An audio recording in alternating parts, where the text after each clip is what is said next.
में सभी दलों ने अपनी पूरी ताकत झोंक दी है। दरअसल मुद्दा इस जीत से बने उस परसेप्शन का है जिसे लेकर 2024 की जंग में बीजेपी और कांग्रेस कूदेगी।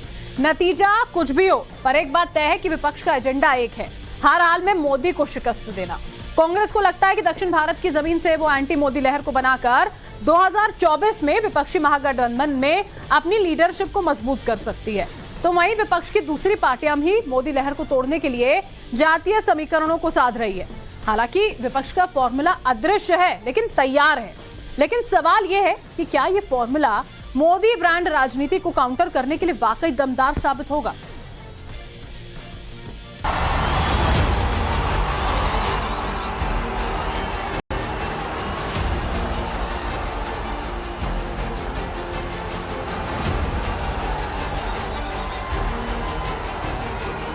अब कांग्रेस इतनी डरी हुई है कि झूठ बोलने से गाड़ी नहीं चली। तो जो लोग इन दिनों चुनाव प्रचार नहीं कर रहे हैं उनको भी लाना पड़ रहा है। ये जो आपकी सरकार है, चोरी की सरकार है। 3 साल पहले ये सरकार बीजेपी ने चोरी की, लोकतंत्र को नष्ट करके चोरी की। इसके भ्रष्टाचार के बारे में प्रधानमंत्री एक शब्द क्यों नहीं बोले?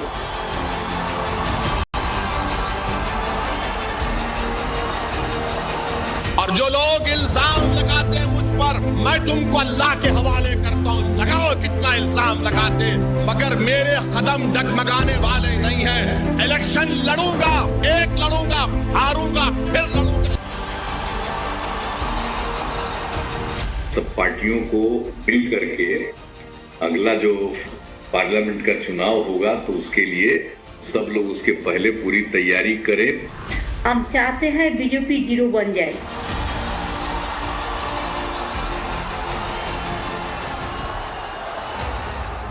चौबीस के चौसर पर शय और मात की चाल कसी जा रही है। 2023 की जमीन पर 24 के जंग का वो अदृश्य फार्मूला तैयार हो चुका है जिससे मोदी कैरिज्मा, मोदी मैजिक और मोदी लहर को शिकस्त देने की उम्मीद विपक्ष बांधे बैठा है। कुछ बातें, कुछ समीकरण सरेआम हैं, कुछ गुमनाम हैं और कुछ जानकर भी अनजान हैं। लेकिन विपक्ष का एजेंडा एक है, 2024 के रण में हर हाल में मोदी की पराजय। क्योंकि किसी का राजनीतिक कैरियर और पारिवारिक सत्ता दांव पर है, कोई मजहबी लकीर पर देश के मुसलमानों का मसीहा बनने को बेताब है, तो किसी का ईगो हर्ट है और सिर्फ इसलिए कंधे पर चढ़ा मोदी को हराने का कर्ज है। तो क्या है वो फार्मूला जिसके दम पर विपक्षी खेमा गदगद है? तो ये है मोदी की अलग अलग मोर्चेबंदी और मोदी की चौतरफा घेरेबंदी। और इस चौतरफा घेरेबंदी में मुस्लिम कार्ड के सहारे मैदान में उतरने वाली ओवैसी ब्रिगेड है, जातीय समीकरण के लक्ष्य के भरोसे उतरी नीतीश ब्रिगेड है, भारत जोड़ो यात्रा से देश को नाप कर मैदान में कूदे राहुल गांधी की ब्रिगेड है और केसीआर स्टालिन जैसे दक्षिणी छत्रपों की ब्रिगेड है, जातीय और कथित सेकुलर लाइन वाली दक्षिणी ब्रिगेड। लेकिन सवाल यही है कि क्या मोदी को चौतरफा घेरने का प्लान मोदी का सबका साथ, सबका विकास के सूत्र को खंडित कर पाएगा? बीजेपी धर्म, पंथ, जात पात के आधार पर भेदभाव नहीं करती है। बीजेपी की स्कीम्स का लाभ सबको मिलता है। सबका साथ, सबका विकास, यही हमारा सेक्युलरिज्म है। इसी राष्ट्रवादी लकीर पर विकास की खींची गई तस्वीर के भरोसे पीएम मोदी मैदान में हैं और यही लकीर 2014 के बाद से 2023 तक के अब तक के लोकसभा और विधानसभा चुनाव में मोदी विजय की सिद्ध लकीर बन चुकी है। लेकिन यह भी सच है कि चुनाव में हार और जीत के पाले जातीय और धार्मिक समीकरण तय करते रहे हैं। देश में कुल 17% दलित वोटर हैं और 14% मुस्लिम आबादी है। लोकसभा की कुल 543 सीटों में से 84 सीटें एससी के लिए रिजर्व हैं। इसके अलावा कम से कम 17 और ऐसी लोकसभा सीटें हैं जहां दलित वोटर निर्णायक भूमिका निभाते हैं। ऐसे में 84 और 17 यानी 101 सीट ऐसी हैं जहां दलित वोटर एक बड़ा नंबर किसी भी पार्टी को दे सकते हैं। बशर्ते वोट एक मुश्त पड़े। यही वजह है कि विपक्ष मोदी के खिलाफ एक संयुक्त मोर्चे की आवाज बुलंद करता रहा है, क्योंकि अगर 14% मुस्लिम वोट और 17% दलित वोट विपक्षी खेमा अपने हक में करने में कामयाब रहा तो ये वोट विपक्षी खेमे को सत्ता के करीब ले जा सकता है। इतिहास को बदल देंगे, क्या करेंगे, तो सब लोगों को अलर्ट होना है। इसलिए हम लोग सब लोगों से बातचीत, और आज बहुत अच्छी बातचीत हुई है, और फिर इसके आगे आवश्यकता अनुसार जब होगा तो हम लोग सब एक साथ और अन्य पार्टियों को सबको एक साथ करके और बैठ करके बातचीत भी करेंगे और आगे के बारे में तय करेंगे। अगर हम बिहार में और पार्टी मिलके मीटिंग करें, एक पहले घड़वा मीटिंग, उसका बाद में तैयार करें, बाद में कहाँ जाना है, कहाँ नहीं जाना है, क्या मैनिफेस्टो है, वो सब बाद में बताएंगे। लेकिन पहले एक साथ में एक मैसेज कर देना है कि हम लोग सब एक साथ में है। हम तो पहले से आप लोगों को कह चुका कि हमारा इसमें कोई ऐतराज नहीं है। हम चाहते हैं बीजेपी 0 बन जाए। पर क्या ये इतना आसान है? इसे समझने के लिए 2019 के बीजेपी के रिपोर्ट कार्ड को देखना होगा। 2019 के लोकसभा चुनाव में बीजेपी ने आरक्षित 84 सीटों में से 46 सीटों पर जीत हासिल की थी, यानी आधी से ज्यादा सीटें। बीजेपी ने 2024 में इन आरक्षित 84 सीटों में से 60 से 70 सीटें जीतने का लक्ष्य रखा है। दरअसल एक बात विपक्ष बखूबी समझता है कि अकेला चना भाड़ नहीं फोड़ सकता, लिहाजा मोदी को मात देने के लिए आज जितने दल साथ आ रहे हैं, मुमकिन है कल उनकी संख्या में और भी इजाफा हो, और विपक्ष के इस एकमात्र लक्ष्य में ओवैसी की भूमिका बेहद अहम हो सकती है। तुम जब तक आवाज नहीं उठाओगे कोई तुम्हारी सुनने वाला नहीं है।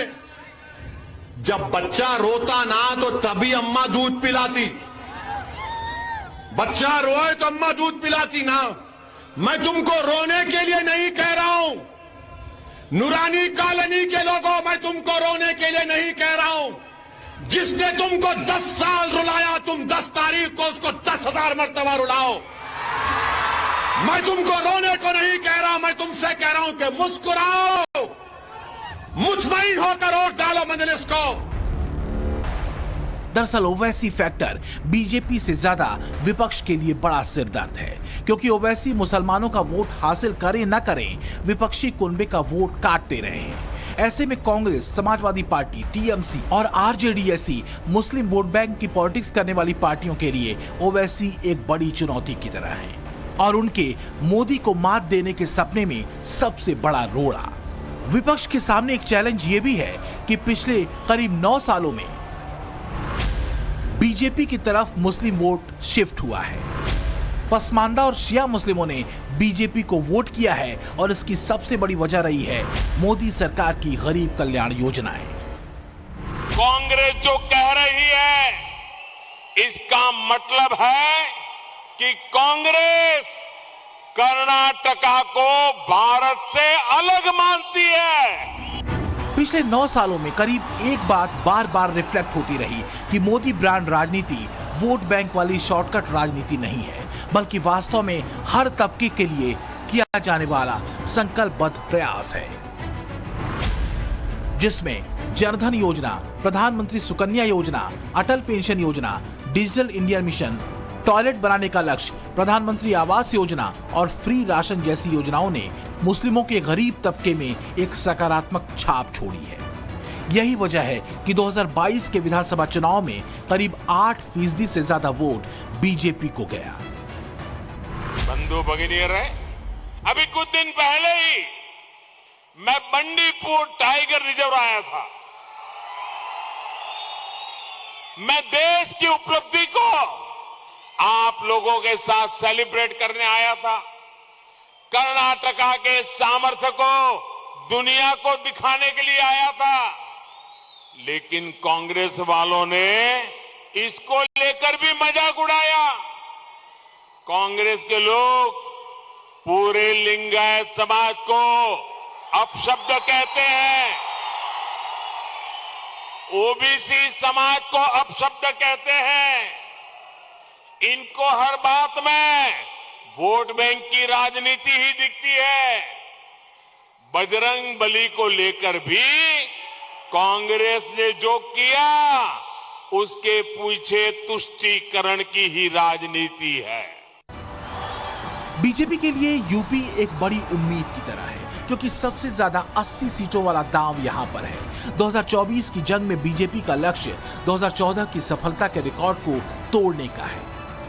तब मोदी लहर में बीजेपी गठबंधन को 80 में से 73 सीटें मिली थी, जिसमें अकेले बीजेपी को 71 सीटें मिली थी। और इस लक्ष्य की तैयारी का प्लान निकाय चुनाव में बीजेपी एग्जीक्यूट कर चुकी है। निकाय चुनाव में बीजेपी ने 395 मुस्लिम उम्मीदवार उतारे हैं। इनमें 6 नगर पालिका परिषद और 32 नगर पंचायतों के अध्यक्ष पद के प्रत्याशी हैं। इसके अलावा 100 पार्षद प्रत्याशी भी इस लिस्ट में शामिल हैं। इसके साथ ही 257 मुस्लिम प्रत्याशी नगर पालिका और नगर पंचायत के सदस्य पद के लिए उतारे गए हैं। कुल मुस्लिम प्रत्याशियों में करीब 90% पसमानदा समाज से आते हैं। पसमानदा मुस्लिम समाजवादी पार्टी का डेडिकेटेड वोटर रहा है, लेकिन बीते कुछ सालों में मोदी ब्रांड राजनीति ने भरोसे की वो लकीर खींची है, जिसके बाद आजमगढ़ और रामपुर जैसे समाजवादी गढ़ ढह चुके हैं। लेकिन अखिलेश को लगता है कि निकाय चुनावों से ज्यादा जरूरी है मोदी के खिलाफ राष्ट्रीय गठबंधन, और इसी चक्कर में वो निकाय चुनाव छोड़ कर्नाटक चुनाव में कूद पड़े हैं।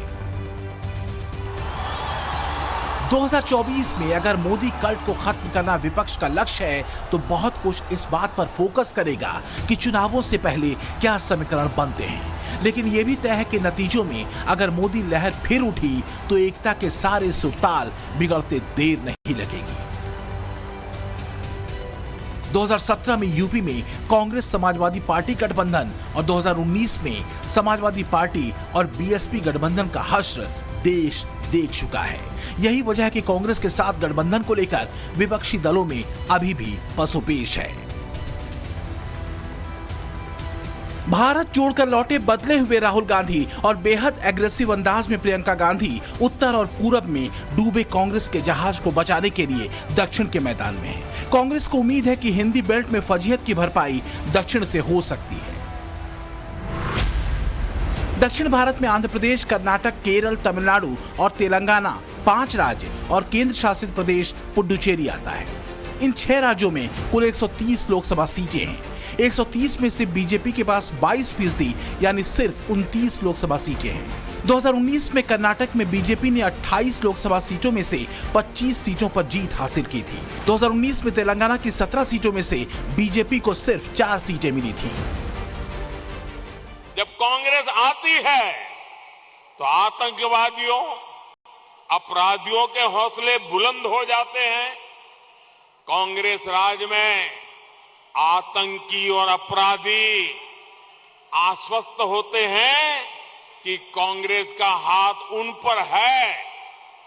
हमने बार बार देखा है कि तुष्टीकरण के लिए कांग्रेस आतंकियों के समर्थन में भी सरेआम उतर आती है। यही हमने केरला में भी देखा है, यही हमने यहां कर्नाटका में भी देखा है। आप देखिए केरला में इनके सहयोगी कौन लोग हैं, आप यहां कर्नाटका में देखिए कौन इनको समर्थन दे रहा है। प्रधानमंत्री जी, अगर कर्नाटका में आतंक है तो बेरोजगारी का आतंक है कि 2.5 लाख सरकारी पद आपकी सरकार ने खाली रखे हैं और यहाँ शिक्षित से शिक्षित नौजवान को रोजगार नहीं मिल रहा है। अगर आतंक है तो आपकी 40% की सरकार जिसने हर पोस्ट के लिए रेट फिक्स कर लिया है, उसका आतंक है।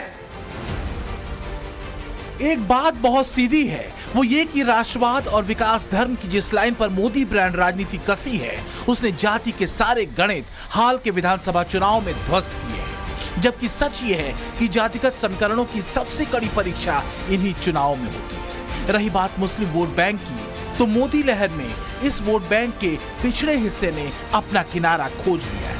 ऐसे में विपक्षी खेमे का मोदी को हराने का फार्मूला कितना दमदार होगा समझा जा सकता है। ब्यूरो रिपोर्ट, टाइम्स नाउ, नव भारत।